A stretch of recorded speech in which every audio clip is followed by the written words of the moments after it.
కేసీఆర్ ముందస్తు ఎన్నికలు ప్రకటించి ఓటమికి తనే గోతులు తవ్వుకున్నాడు అని మాజీ మంత్రి డీకే అరుణ అన్నారు. ఒక్క హామీని కూడా నెరవేర్చకుండా ప్రజలు మోసం చేశారని విమర్శించారు.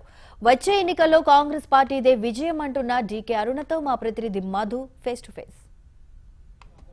తెలంగాణలో ఎన్నికలకు సంబంధించి ముందస్తు భేరీ మోగింది. దీనికి సంబంధించి ప్రస్తుతం మనతో మాట్లాడడానికి మాజీ మంత్రి డీకే అరుణ గారు ఉన్నారు. మేడం చెప్పండి, ఈ ముందస్తు ఎన్నికలకు సంబంధించి కేసీఆర్ ముందస్తు ఈ వ్యూహం పైన కాంగ్రెస్ పార్టీ ఏం ఆలోచిస్తుంది? ఎందుకు వెళ్ళారనుకుంటున్నారు? ఆయన ముందస్తు ఎందుకు వెళ్ళిండ్రో ముఖ్యమంత్రి ఇంతవరకు చెప్పలేదు.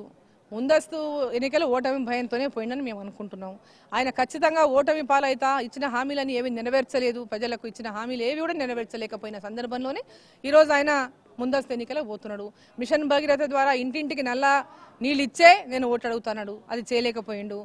మొత్తం సాగునీటి ప్రాజెక్టు ద్వారా వచ్చే ప్రాజెక్టులు చేపట్టి 3 ఏళ్లలో నేను మీ చెర్లకు నీళ్లు బారిస్తా అని చెప్పినటువంటి మాట నిలబెట్టుకోలేకపోయిండు.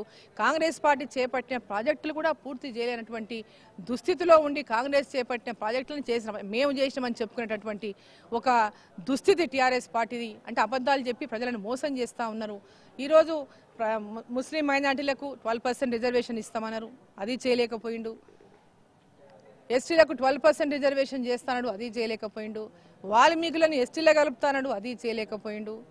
ఈరోజు దళితులకు 3 ఎకరాల భూమి ఇస్తా, భూమి లేని నిరుపేద రైతులకు దళితులకు గిరిజనులకు అన్నాడు, అది ఇవ్వలేకపోయిండు.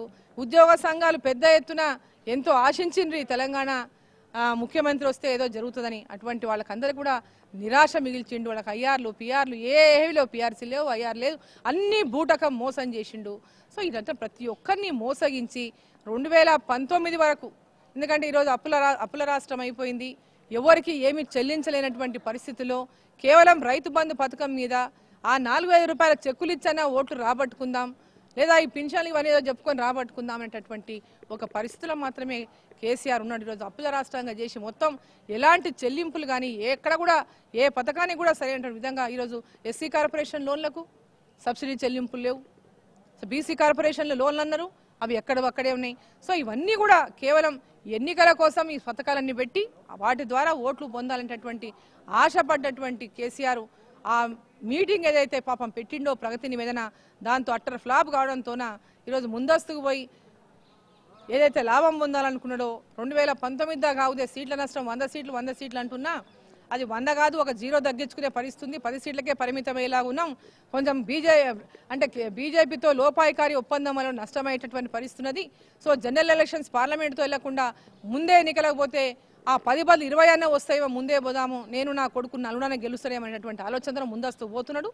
సో ఎట్టి పరిస్థితుల్లో టీఆర్ఎస్ పార్టీ ఎన్నికల్లో ఓటమికి సిద్ధంగా సిద్ధమైంది. ఎందుకంటే వాళ్ళకి సర్వే రిపోర్ట్లు అన్నీ ఉన్నాయి. కాంగ్రెస్ పార్టీ ఖచ్చితంగా అధికారంలోకి రాబోతుంది. కాంగ్రెస్ పార్టీ 2 లక్షల రూపాయల రుణమాఫీ కానీ రైతులకు, అదేవిధంగా 1000 రూపాయల ముందస్తు ఎన్నికలకు సంబంధించి ముందుగానే సర్వే చేయించాను. ఖచ్చితంగా 100 సీట్లు గెలిచేటువంటి సీట్లే, అందుకే ఈ రోజు 105 సీట్లు ప్రకటించాలనేటువంటి ఉద్దేశం కేసీఆర్ వ్యక్తం చేయడం ప్రెస్ కాన్ఫరెన్స్. ఇప్పుడు ఆ లిస్టు కానీ ఏది కానీ ఆయన ప్రకటించిండు అంటే కొత్త లిస్ట్ ఏమన్నా ఉన్నదా? అది పోయినసారి ఎమ్మెల్యే లిస్టే ఈసారి ఉన్నది, దాంట్లో కొత్తదనం ఏం లేదు కదా. ఆ ఎమ్మెల్యేలే ఓడిపోతుందని పథకాల్లో శీర్షికలు వచ్చినాయి, పత్రికల్లో పెద్ద శీర్షికలు వచ్చినాయి, ఎంతమంది ఎమ్మెల్యేలు ఓడిపోతుందని అనేది రోజు సోషల్ మీడియాలో వాయించినాయి. సో ఆయన చెప్పే మాటలన్నీ కూడా ఈరోజు ఆయన చెప్పే 100 సీట్లు గెలుస్తామనే సర్వే తప్పు, ఆయన చెప్పే ప్రతి మాట అబద్ధమే, ప్రజలని మోసం చేయడానికి చెప్తున్నాడు తప్ప ప్రజలు ఎన్ని మాటలు చెప్పినా ఎన్ని గారడీ చేసినా ఈసారి ప్రజలు మోసం పోనికే సిద్ధంగా లేరు. కాంగ్రెస్ పార్టీని గెలిపించాలని ప్రజలు కంకణం కట్టుకొని ఉన్నారు.